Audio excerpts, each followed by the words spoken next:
Hi, I'm Guy Powell, and welcome to the next episode of the backstory on the Shroud of Turin. If you haven't already done so, please visit guypowell.com and sign up for more episodes. I am the author of the just released new book, The Only Witness. It's a historical fiction tracing a possible history of the Shroud over the last 2 millennia. Today, we'll be speaking with Sébastien Cataldo. He's a syndenologist and shroud researcher and author. So let me tell you a little bit about Sebastian. Sebastian pursued 2 years of graduate study in the production of textiles and weaving. And since 2005, he has dedicated himself to the study of the most closely studied cloth in the world. And of course, that's the Shroud of Turin.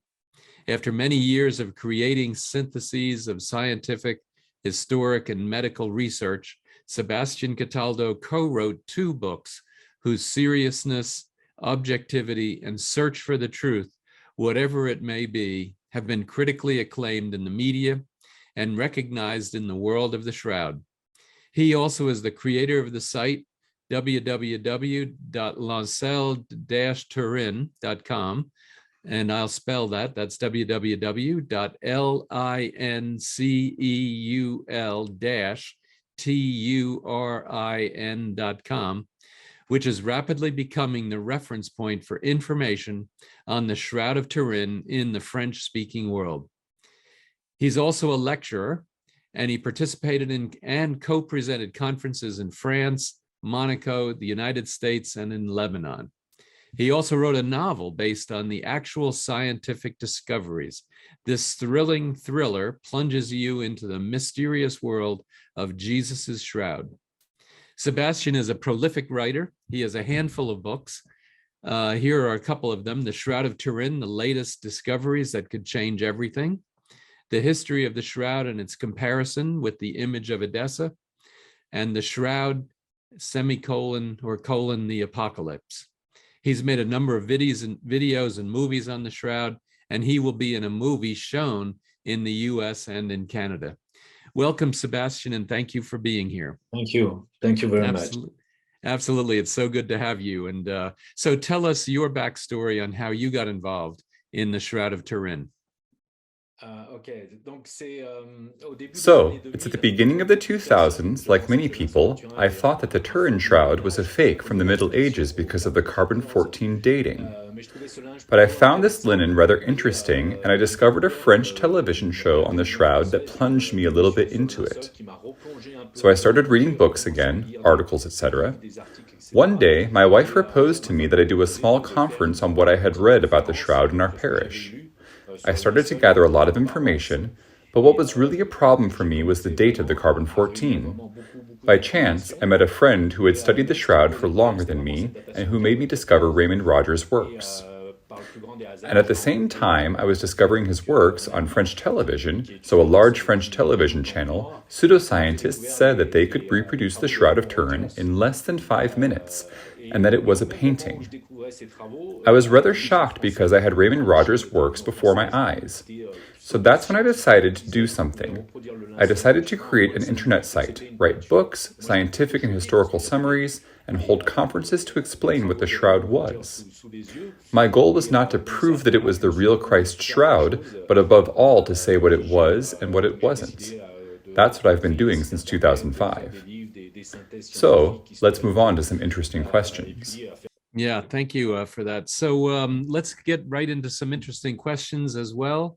So what is Edessa, and why is it so important to the Shroud and to Christianity? So, currently Edessa is a city called Urfa, which is in present-day Turkey. So at the time, the city of Edessa, at the beginning of Christianity, was a city which was very influential since it possessed several relics which belonged to Christ, and one of the relics of which was an image which may have been painted miraculously by Christ himself. So this fabric had, according to legend, protective powers over the city. That's why this city and its relics were highly coveted by emperors, especially the Roman emperors in Constantinople. But what must be understood above all is that this image made it possible to affirm the incarnation of Christ in the face of the other religious currents which were alive at the time in Edessa. This image made it possible to affirm the dogma of the incarnation of Christ, since one could see Christ on this image. So it had a great influence for the city and for the church of Edessa in relation to the different religious currents that existed at that time.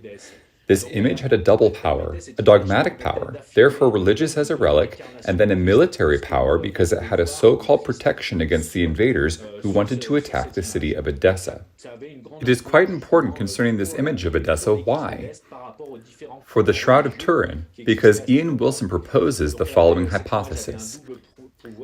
It is that he says that this image, according to the legend, would go back to the time of Abgar V, who would be the king of Edessa at the time of Christ, and that it would be Christ who would have given this image to King Abgar, and then this image would have passed to Constantinople a little later, and then they would have unfolded this linen, and they would have discovered, in fact, that it was a much larger linen, that there was not only the face of Christ, but that it was a much larger cloth, and we therefore saw the body of Christ in its entirety. And according to Ian Wilson, it would be the Shroud of Turin that would have unfolded at that time, and which would be kept until now. And so, that would make it possible to affirm, according to the legend of Abgar, that the Shroud of Turin is authentic and therefore dates from Acts of the time of Christ. Yeah, thank you. And so with Abgar 5, there are hypotheses that Jesus himself wrote a letter to King Abgar V. According to the legend of King Abgar, it begins with an exchange of letters between Christ and this king. King Abgar asks Jesus to come and meet him to heal him of an illness. Jesus answers him with a letter. We don't know if it was written by Christ or if he dictated it to a scribe, but in this letter, Jesus answers Abgar by saying that he can't come, but that he will send one of his apostles to heal Abgar and to evangelize the town. So then we know that this letter from Christ to Abgar is brought to Constantinople by the Roman emperor in 1032.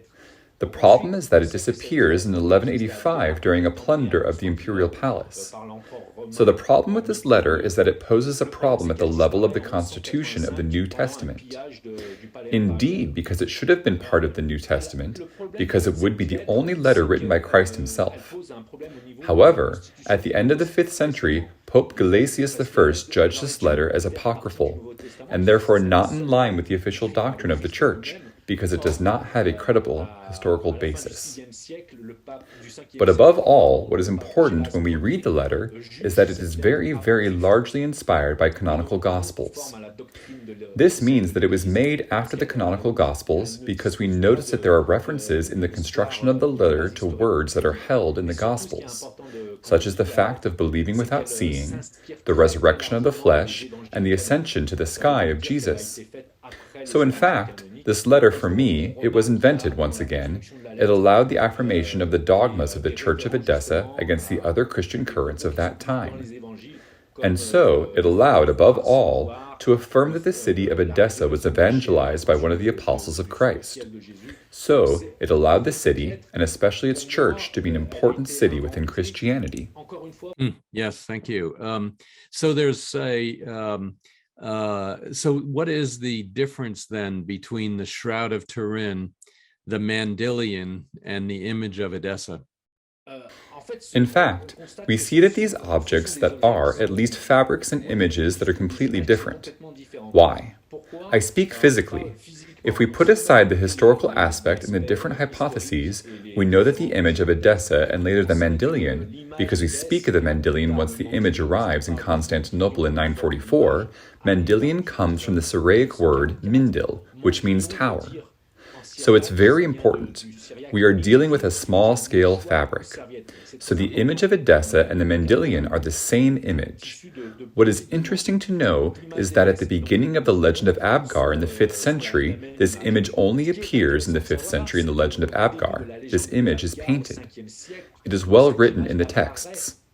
It is Abgar who sends one of his trusted people to see Jesus. When he sees Jesus, this person paints the portrait of Christ. So at the beginning, the image of Edessa is a painted image, and especially in color. Only the face of Christ, with Christ alive and his eyes open. Then, when the Mandylion, the image of Edessa, then known as the Mandylion, arrives in Constantinople, perhaps a little earlier, you have to know that in the 6th century, only the image of Edessa becomes miraculous. It goes from a painted image made by a man to an image made by Christ himself. At the time, it was said that it would be Christ who would have wiped his face with a towel, and his face would have remained miraculously on this towel. And we see over the centuries and the evolution of the legend of Abgar, it becomes monochromatic, made with only one color, and at the end of the legend of Abgar, which evolves over the whole time, the legend would have created this image. So, in fact, we see that this image evolves over the centuries, and above all, each time to affirm a dogma of the Church. That is, at the beginning, it is to affirm the dogma of the Incarnation, since we could paint the Christ. We could say that he was incarnate, that he was a real man. Then, by becoming miraculous, this image becomes made by Christ himself. So it confirms the dogma of the two natures of Christ, human and divine. So we have the image of the Mandylion as a small-sized fabric, made either by a man or by Christ himself, while we see that the Turin shroud is a very large fabric, some 4 meters long. We see the dead, naked, bloody Christ. So we are dealing with objects that are completely different. Yeah, thank you. So there is a hypothesis that these are all one and the same, and there is a hypothesis that they are all different. So what is your hypothesis, and can you elaborate on that? Unlike Ian Wilson's hypotheses, I propose that the Shroud of Turin has always been considered a mortuary shroud, that is, the shroud in which the body of Christ would have been wrapped, so that excludes the image of Edessa. So, in my opinion, the Shroud of Turin would have inspired what is called the tradition of epitaphios. They are embroidered or painted fabrics that are traditionally placed in Orthodox churches on the altars from Saturday to Sunday before the Ascension. There is a very great similarity between these epitaphios, these large fabrics where we see the body of Christ, and the Turin shroud. This allows me to make a link between this shroud and the origin of the epitaphios. It is quite difficult to make the history of the epitaphios go back to the 13th century, but there are some very interesting documents. I will give you one. For example, we know that in the 7th century in Jerusalem, a shroud of Christ was venerated.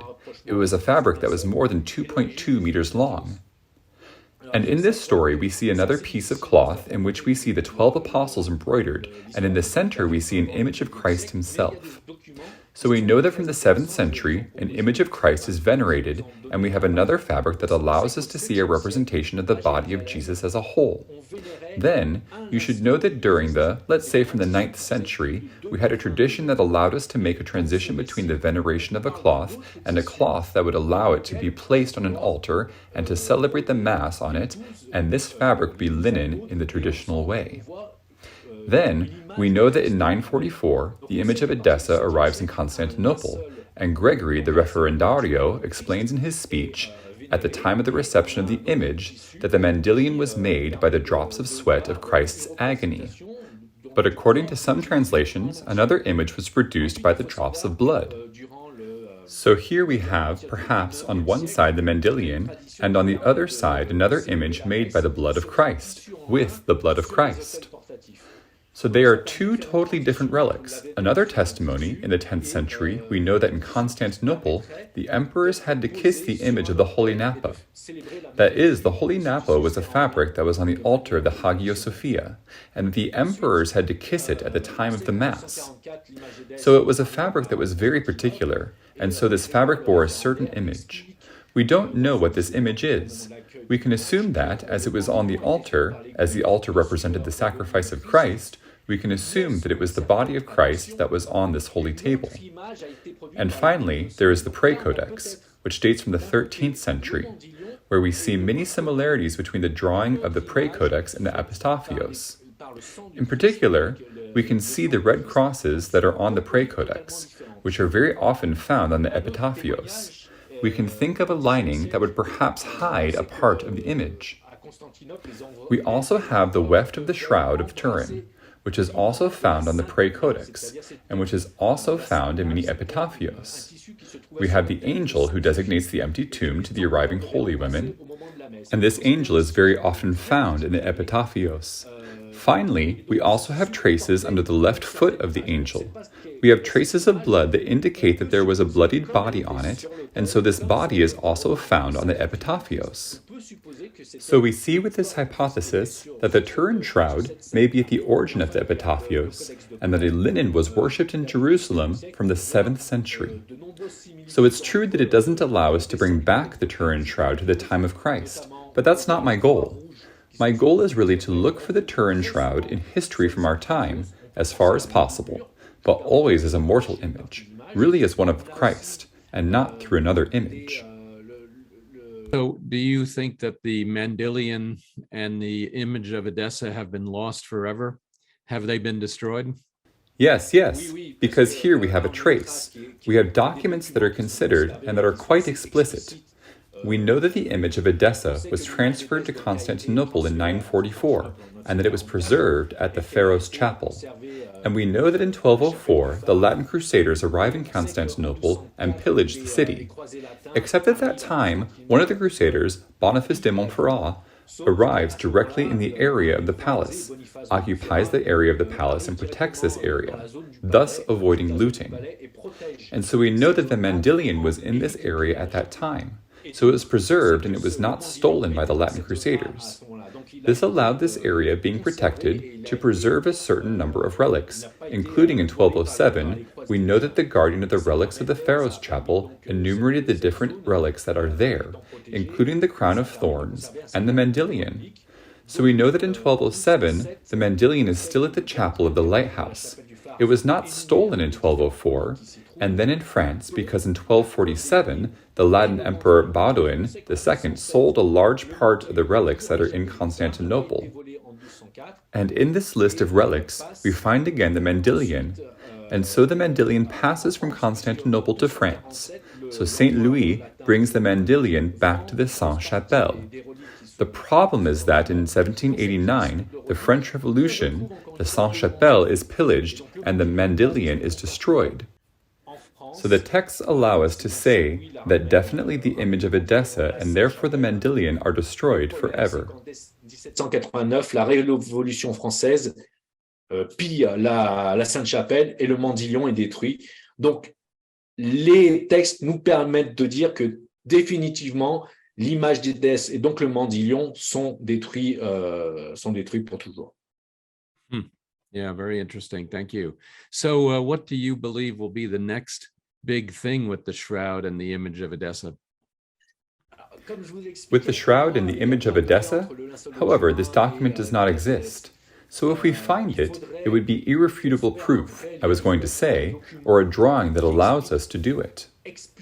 So for the moment, I don't see any document. I don't see any link between the Edessa image and the Turin shroud, especially since we know that the image of Edessa has followed a legend that has evolved over the centuries. And at each time they followed the dogmas of the Edessa Church, which were promulgated and allowed to be confirmed each time. We move on to a painted image, and this painted image, I remind you, only appears in the 5th century in the legend of Abgar. At the beginning, we were only talking about a letter between Christ and Abgar, and then the image, as we saw in the previous question, disappeared during the French Revolution. So for me, it's quite dangerous to want to absolutely equate the Turin shroud with the image of Edessa, because we find ourselves stuck with documents that don't say the same thing. And finally, for me, I start from the principle that we must be aware that the Turin shroud is a mortal linen, and that it has always been considered as a mortal linen, or at least, like a cloth, making the totality of the body of Christ appear. So what matters to me is the historical truth, and not the fact of telling the text what I want to believe or what I want to see. Yeah, very interesting. I'm actually studying right now the image of Edessa and the Mandylion and the Shroud of Turin. So it all seems to come together, and very interested in understanding more about it. And I will definitely see if I can find one of your books there. But Sebastian, thank you so much for today. It's very interesting, and I'm sure that there's a million other questions that I could ask. And I think people can reach you at, I'm going to pronounce it in French, which is terrible, but I will spell it out in English. But www.lincel-turin.com. So www.linceul-turin.com. rin.com. And I think as I mentioned in your bio, that is definitely the source for everything related to the shroud in the French language. And so it's definitely got a lot of good stuff. I was looking out there just to see what was there, and it's a wonderful site. So you've done a fantastic job. So with that, thank you so much. I really appreciate it, Sebastian. Thank you. That's fine. Thank you. Yep. So please stay tuned for many other videos in this series of the backstory on the Shroud of Turin. Please visit guypowell.com and sign up for more episodes. And if you like this episode, please rate it with 5 stars. Sebastian, again, thank you so much. Thank you. Thank you very much.